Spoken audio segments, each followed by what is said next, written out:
All right. It's March. So it's time to talk some basketball. I think this is the perfect time to start talking basketball on this channel because Illinois defeated Michigan by 20 on Sunday. And that, to me, is the game of the year for them.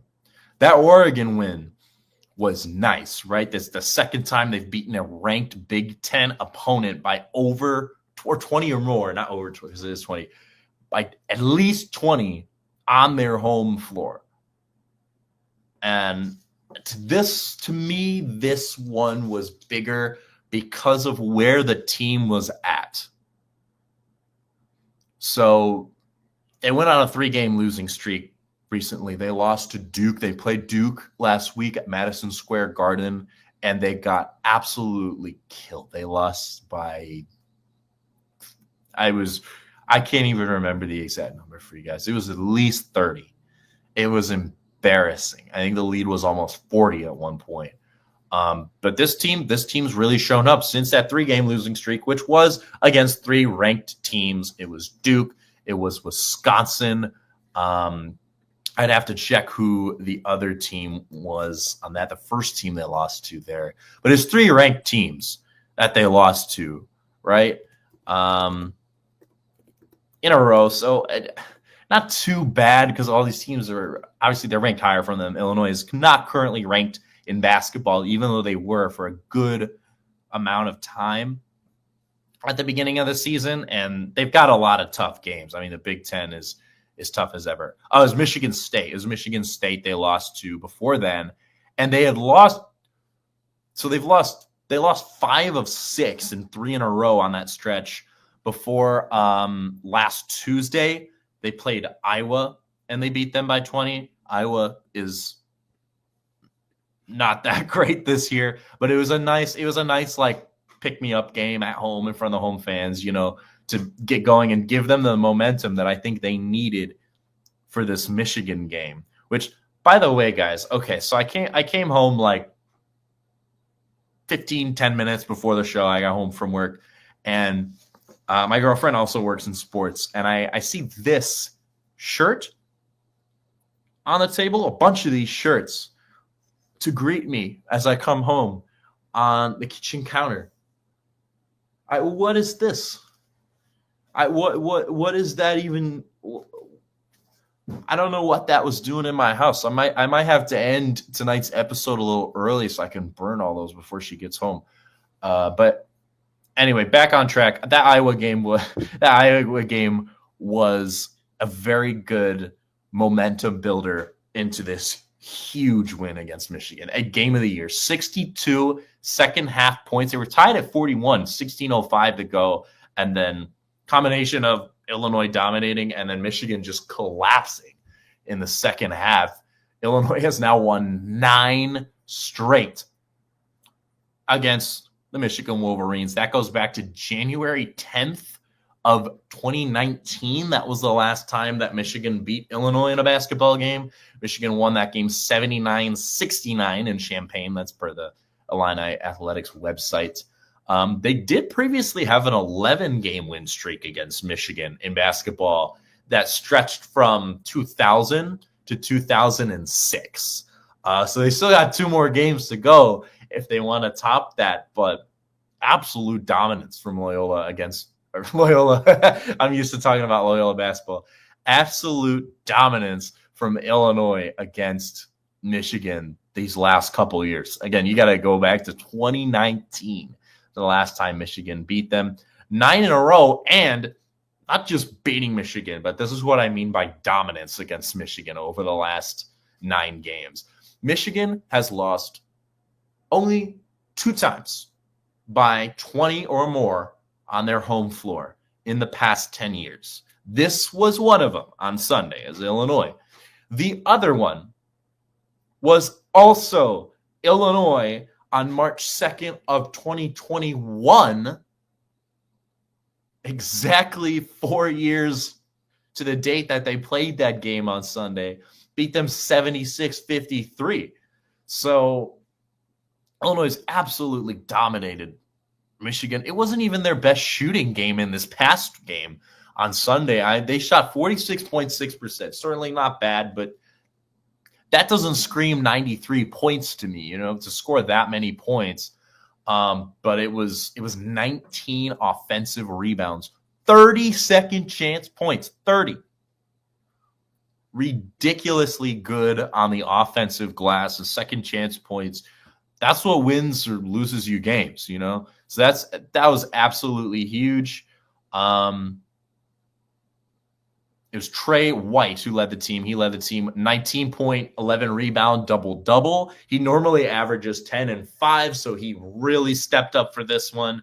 Kylan Boswell and Kaspras Jakob-Yunis also both scored 17. Boswell also got 9 rebounds, almost had 2 players with a double-double in that one. They killed it on the boards, and that was the driving force of this game. And again, in my opinion, biggest win of the year. This Illini team was really going through a rough patch there before this, but now back-to-back 20-point wins. This one a ranked one on the road right before the season's about to end. Excuse me. Absolutely huge. They dominated boards, even though Vladislav Golden, the center for Michigan, he scored 22. He led the way, but no one else on Michigan even hit double digits. Fun story.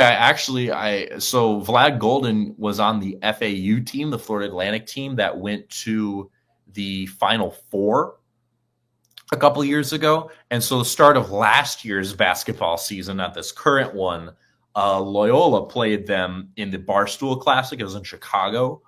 It was at DePaul's Stadium, Wintrust Arena. DePaul and Chicago Sky play there. It's in Chinatown or near Chinatown. Went to that game, though. I covered it for media, as student media for Loyola.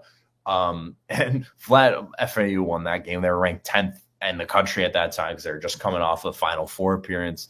But Vlad Golden walked into the press conference. I was standing in the back because there weren't enough seats. And oh my God, I really didn't quite understand what it's like to stand next to a 7-footer until Vlad Golden walked in that room. So Illinois, they weren't really able to contain him, but they were able to contain all their other shooters, right? Michigan had a similar shooting percentage. They just weren't quite getting those offensive boards like Illinois was. And that's really what led to it. It was that, and it was Trey White stepping up huge, blowing away his normal averages with that 19 and 11 double-double. So Michigan Michigan fell 2 spots in the AP poll. They were 15th when they played that game on Sunday, and then the next day when they come out the rankings on Monday, Michigan fell to 17. Illinois is still unranked. They're receiving more votes. That's fair, right? Because you can't just rank them based off one win. I mean, overall, this team is still struggling over their last stretch, right? They've lost, I think, 5 of their last 8 overall, but they won 2 in a row, both by 20. This was a massive win on the road, and their last game will be at home on Friday against Purdue, who is now ranked 18th. So one more ranked opponent they get a shot at before the Big Ten tournament. I would love to see them take that game as well, because 2 ranked wins going to the Big Ten tournament, that would be 3 in a row. Would love to see that kind of momentum going into the Big Ten tournament, right? Because they're not going to get the double bye like they had last year. That's mathematically impossible at this point, right? They're stuck in that single bye, right? They're about like 6th or 7th in the conference right now. You have to be top 4 to get that double bye like they got when they won the tournament last year. But so they're going to have that single bye, but definitely huge. Would love to beat Purdue. That's another big game on Friday, because a loss at home to Purdue ruins all the momentum of this great win in Ann Arbor. So current ESPN projections for Illinois, it's practically a guarantee that they get in the tournament at this point. I certainly think they can improve their seeding with a nice run in the Big Ten tournament and a win against Purdue. They certainly can do better than this, but 7 seed is the consensus I'm getting, right? The main sources I pulled from for this week's episode for this was the ESPN bracket projection and then Andy Katz, of course. Both of them have them as a 7 seed, but with different opponents and stuff. So ESPN has them as a 7 seed against San Diego State.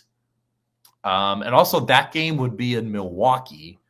So that would be pretty good for Illini fans, right? There's a big Illini fan base right here in Chicago. Would love to see people show out to that one.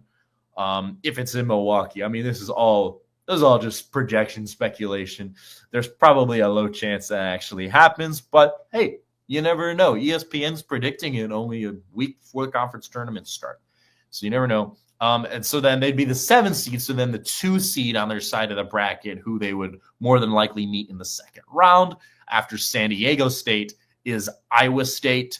And then the 1 would be Auburn, who just had that a huge upset by Texas A&M yesterday over Auburn. Auburn's still going to be a 1 seed, though. I have no doubt at this point. They've had an incredible season. Andy Katz also has them as a 7 seed. He has them facing West Virginia, and that's the 10 seed I would like to see us play, right? West Virginia, if you guys don't know, has Sincere Harris, former Illini, and they also have Tucker DeVries, and then Coach Darian DeVries. I'm familiar with them. My freshman year at Loyola, they were still in the Missouri Valley Conference before they went over to the Atlantic 10. And I watched Loyola play. I was at the game in St. Louis when they defeated Drake, because Tucker DeVries has been to the tournament twice in a row with Drake the last 2 years. But the year before that, it was Loyola that kept him out of the tournament because they beat them. Tucker DeVries is very talented. So is Sincere Harris, right? We know that, but that just because of the names in that matchup, Tucker DeVries is more of a me personal thing. But certainly playing against Sincere Harris would be interesting for the Illini and some Illini fans, of course.